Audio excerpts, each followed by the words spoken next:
Okay, so ngayon ay mag-unbox tayo ng cellphone holder para sa ating motorcycle. Buksan na natin. Maingay at Oy! Ayan.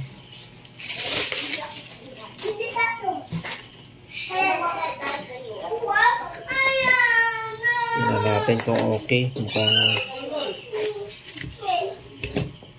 bugbog sarado yung kahon.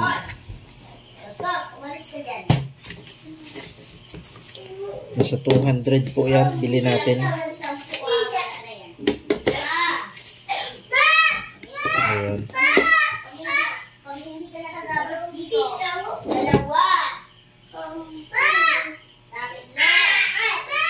Ayan siya. Metal po siya. Metal.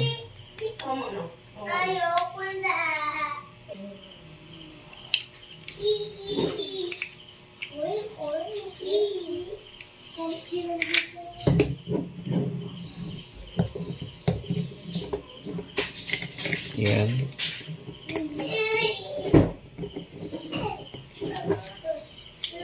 Nabuo na po natin. Haba pa na ito. Medyo may kabigatan din sana tumagal. Pero mukhang naman matibay. Mukhang matibay siya. So hindi na tayo lugi dun sa ganong presyo. Ayos.